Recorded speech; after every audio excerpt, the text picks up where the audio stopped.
16 березня 2022 року – день справжньої перемоги на енергетичному фронті. День, коли Україна приєдналась до європейської енергомережі. Цю історичну подію керівництво та інженери національної енергетичної компанії «Ukrenergo» зустрічають в одному з резервних диспетчерських пунктів. Всі пункти підготували завчасно, на випадок вторгнення, аби втримати керованість енергосистеми України. З радянських часів українська енергосистема була об'єднана з російською та білоруською. У 2017 році розпочався шлях України до європейської енергомережі. Саме тоді «Укренерго» підписало договір про умови майбутнього приєднання до ЕНСІ – європейської мережі операторів системи передачі електроенергії. Then we spent 4.5 years preparing to disconnect from the Russian and Belarusian energy systems in order to join the European one. This preparation involved hundreds of millions of euros of investment. We rebuilt our power grids, built new substations, prepared power lines, and reconstructed power plants.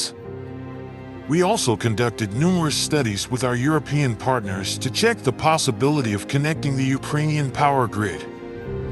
Договір 2017 року передбачав приєднання української енергосистеми до європейської у 2023 році. All these years, we have been taking technical steps. Every year, together with ENTSOE, we conducted a certain audit, looked at what we had done and what we had not done, and every time we confirmed our readiness for 2023. Russia saw the synchronization of the Ukrainian energy system with the European one as a threat to its energy security. We received various signals that there would be opposition from Russia and Belarus. And, accordingly, we were preparing for different scenarios. We had a clear task to test the operation of the national energy system in isolation from Russia and Belarus. There was no point in postponing it.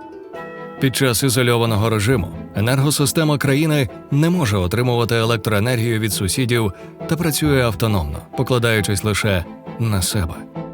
Тест мав пройти у 2 етапи – 3 дні взимку і влітку 2022 року.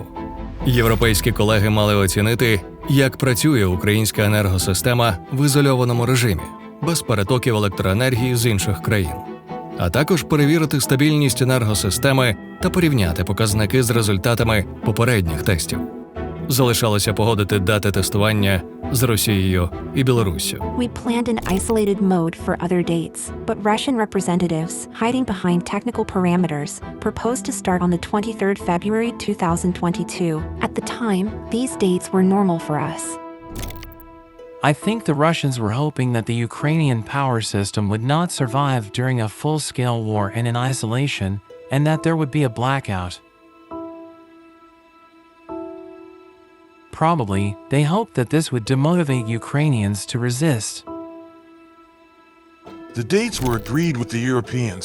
Preparations to disconnect from Russia and Belarus began on the 23rd February 2022 in the morning. I was in the office. Our entire dispatch team was there. We were disconnecting line by line, everything that connected the Ukrainian system to the Belarusian and Russian systems. This lasted for many hours until 1:32 am on the 23rd February, when we finally disconnected the last line connecting the Ukrainian and Russian power systems, the line to the Kursk NPP. Так українська енергосистема розпочала роботу в ізольованому режимі, покладаючись лише на себе. Баланс між виробництвом і споживанням електроенергії був ідеальним. Частота струму трималась на рівні 50 Гц. At 4 a.m., the dispatchers continued to work their shifts, and the company's management went home. Those who managed to get there had only an hour's sleep because they had to wake up to the explosions. We all went back to work.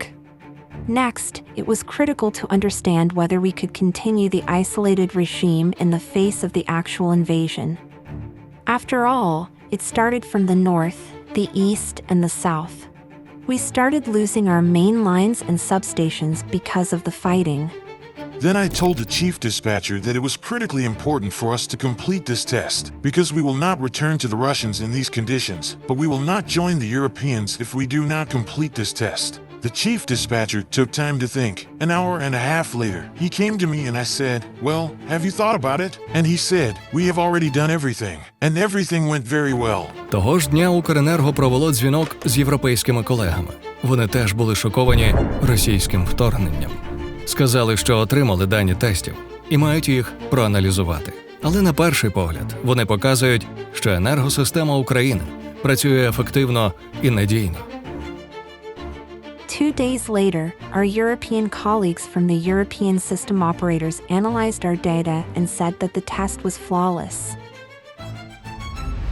28 лютого 2022 року відбулось засідання міністрів енергетики країн-членів ЄС. Міністри ухвалили рішення надати зелене світло на термінове приєднання української енергосистеми до європейської континентальної мережі. Того ж дня, на 5-й день повномасштабного російського вторгнення, Україна подала заявку на вступ до Європейського Союзу. А вже за декілька тижнів, 16 березня, мережі були синхронізовані. There were tears and joy. For 5 years, a lot of people have been working on this in the government, Ukrenergo, and generating companies.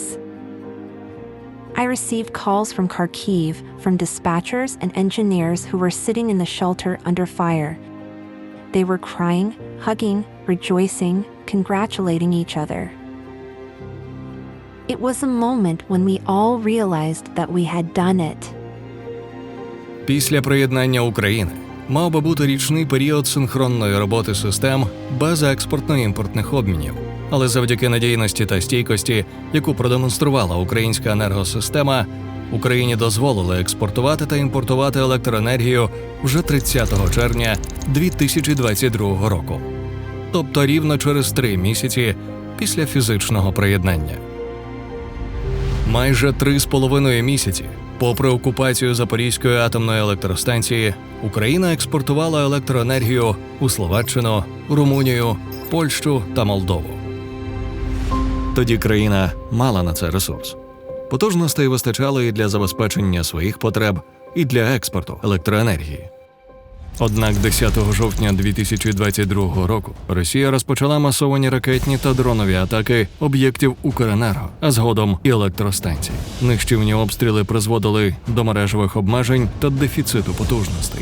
No power system in the world has ever been attacked on such a scale. There were 15 massive missile attacks and 18 drone attacks. The enemy launched more than 1,000 missiles and drones at energy facilities between October and March. Our substations, thermal and hydroelectric power plants were heavily damaged. Але енергосистема України витримала.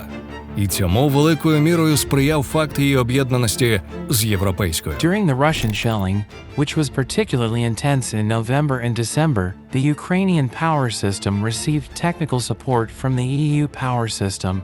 At the most critical moments, this helped Ukrenergo's dispatchers to maintain stable operation of the system. Можливість балансувати за допомогою європейської енергосистеми дозволила зробити графіки відключень споживачів більш рівномірними, а бізнесу продовжувати працювати попри надскладні умови та зберігати робочі місця. Цьому також сприяло часткове імпортування електроенергії промисловими споживачами з січня 2023 року. The European power system is the largest power grid in the world, the largest machine that mankind has ever created. Being a part of it means having help in cases of shelling, for example, to keep the frequency, to keep the balance and the operation of the Ukrainian power system. Зі свого боку, Україна за умови надлишку електроенергії надалі допомагатиме стабілізовувати європейську мережу. Ми маємо безвуглецеві потужності виробництва електроенергії, як от гідро та атомні електростанції, вітрові та сонячні електростанції. Це сприятиме позбавленню залежності Європи від російського газу. Відбудова енергетичної інфраструктури після війни стане можливістю переформатувати українську енергетику і зробити Україну успішним прикладом зеленого переходу. Це перехід від викопних джерел енергії до відновлювальних. Although the integration of our markets is still ongoing legally, economically we are already integrated with the European market in many aspects. Попереду повна інтеграція енергетичних ринків. І головне – розширення пропускної здатності міждержавних високовольтних ліній електропередачі та, як наслідок, збільшення торгівлі залишковою електроенергією.